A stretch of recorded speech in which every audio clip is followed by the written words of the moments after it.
The fastest way to lose a client you just won is to make them repeat themselves. Sales closes a deal that customer success inherits 2 weeks later, and the kickoff call gets spent re-litigating goals, stakeholders, and a timeline that's going to change the second the question and answer begins. The client ends up re-explaining their problems to the team they just hired to fix. 3 teams, each with their own piece, but no one owns the whole interconnected relationship. In this episode, we're going to walk through the continuity map. It'll help you put one owner on the end-to-end client experience, from the first touch point to value add. Hi, I'm Summer, founder of Driven Connection, and we eliminate inefficiencies that stunt growth. Most leaders are trained to run one team well, but almost no one is trained to own the client experience that runs across all of them. That gap is where the handoff fails. Each team has a different finish line. Marketing finishes when the lead is delivered. Sales finishes when the deal closes. And onboarding finishes when the project launches. So ask yourself, who in your business is watching the whole client experience start to finish? In most companies, the honest answer is no one.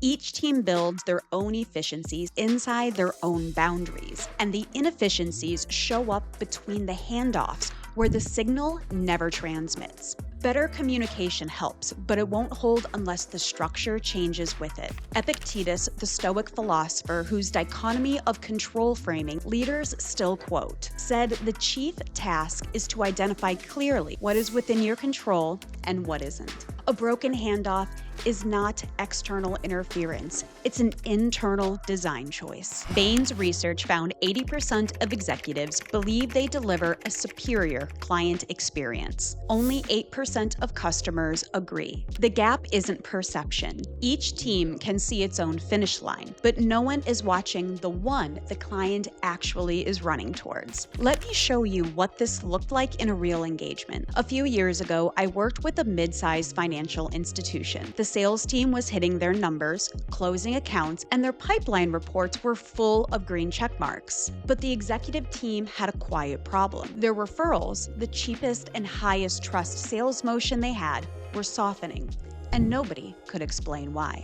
When we looked at their post-sale telemetry, we found the answer. The accounts that referred weren't the largest, and they weren't the newest. They were the accounts where the client had felt cared for after the close, and nobody internally was watching that signal. They were measuring sales activity. They weren't measuring whether the client experience after the close was strong enough to generate the next sale. So we stopped treating quarterly customer satisfaction surveys as a compliance artifact, and we started treating that signal as operational telemetry routed back into marketing and sales. Within 1 quarter, their net promoter score, a measure of how likely a customer is to refer you, was in the high 70s, well above the financial services benchmark. Within 18 months, referral-driven growth had gone up by 30%. Sales had been getting credit for the win, but the customer success operation was the part that made every win actually mean something. So if this responsibility drift happens so often, what's actually causing it? 3 causes account for most of the breakdown. First,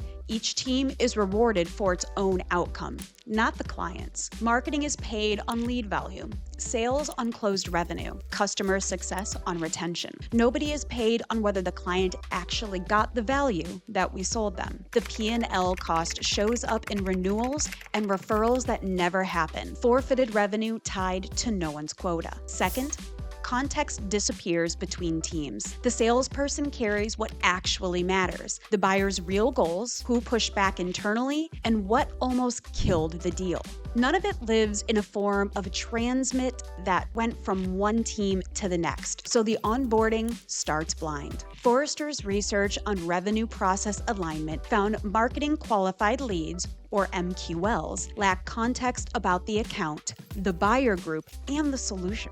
The P&L cost shows up in senior team hours spent rerunning discovery that was already done. Third, buyers don't move forward in a straight line. Gartner found more than 3/4 of business buyers describe their last purchase as very complex or difficult. Buyers loop back, reopen decisions, and pull in new stakeholders. A handoff built for forward motion produces rework every time the buyer loops back. The P&L cost shows up in stretched sales cycles, built for a path that doesn't match how buyers actually move. Here's the highest leverage move, and it isn't a new tool or a reorg. It's making each handoff measurable and given a name. One number, one owner per handoff. Start with the cheapest, most revealing number that you already have. Speed to lead. Harvard Business Review published an audit of 2,241 firms on how quickly they responded to inbound leads. Firms that contacted a prospect within an hour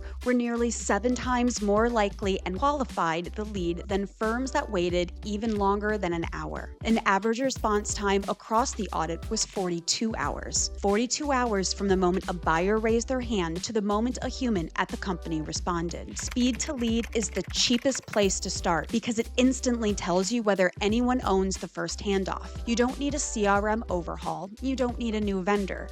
You need a clock and a name. The clock measures the gap between marketing qualified lead landing in your system and human acknowledging the prospect. The name belongs to a specific person responsible for closing that gap, not a title, not a rotation, but an actual person on your payroll. When you run the same move on the next handoff and then the next one number, one owner, each time. That discipline is what services every failure in your chain. Because if a business can't answer how long from inquiry to human contact, no one owns even the first handoff, let alone the whole thing. And that's where you start. Here are 2 versions of solving this at different scales, one public and one from my own work. Case A, Mark Roberge, who led sales at HubSpot from startup through scale and now teaches at Harvard Business School, named the handoff problem at the incentive level.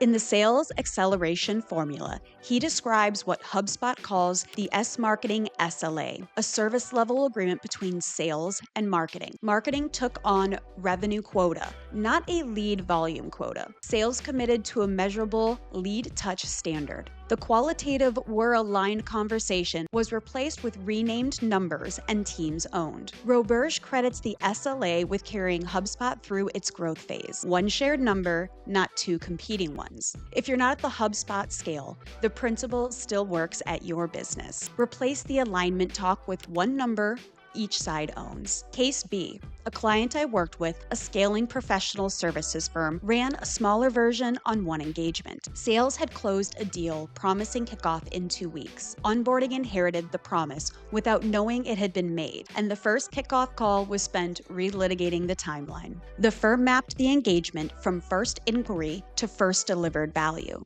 Name the moment the promise was made, and put a single person on the hook for carrying it across. The next 3 deals onboarded without relitigation, and the firm reclaimed roughly 20 senior team hours per client. You don't need a whole firm rollout to start. Run it on your next deal. Each started with the same decision. Name one owner for the client experience. Here's how to do that in your business starting next week. Here's the activity, the continuity map. It's a 30-minute exercise on one real client. The hardest part isn't the mapping. It's resisting the urge to map your org chart instead of your client. The map only works when you walk one real person's path from first inquiry to first delivered value. That's how you put one owner on the end-to-end client experience, like we promised in the hook. 4 steps. Part 1. Pick one client, not the hypothetical, not most of our clients, but one real engagement you closed or lost in the past 90 days. Pull up the file and the CRM record so you're working with what was said and done, not what you remember. Abstraction is where responsibility drift hides. Step 2. Walk the timeline. Every meaningful touch in order. First marketing engagement, first sales response, discovery proposal, kickoff, close, first delivered value. Beside each touch, write who owned it and what was said or promised. For instance, June 3rd, demo call, owned by sales. Client asked about turnaround time. Sales said 2 weeks. That one line, captured cleanly, is what should have traveled to the next team. Where you don't know, write unknown. Those gaps are part of the map. Step 3, name the drift points. Anywhere the client has asked something twice, anywhere a promise from one team surprised another, anywhere ownership was ambiguous, circle that. Most maps surface 3 to 5 drifts in a single engagement. The drifts aren't failure of the people on the map. They're the diagnosis of a structure that put them there. Step 4, assign one owner for the whole client experience. One named person, not a committee, not a meeting cadence, whose job is to carry context across every drift you found. The format is flexible. A 5-minute weekly check-in works, or an async written up if your team is distributed. What isn't flexible is that someone finally is watching the client from start to finish. To recap, step 1, pick one real client. Step 2, walk the timeline.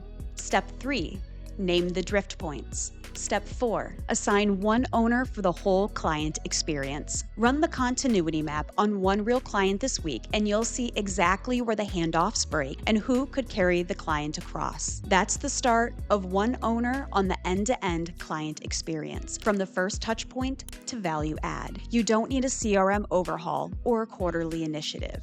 You need one decision. Someone owns it end to end, not only one team's piece. You're learning, you're growing, and you're building a system-led business where every client is owned from first touch to value add. Each episode names a different pattern. Subscribe so you get the next one. I'm your host, Summer Ames Prodan.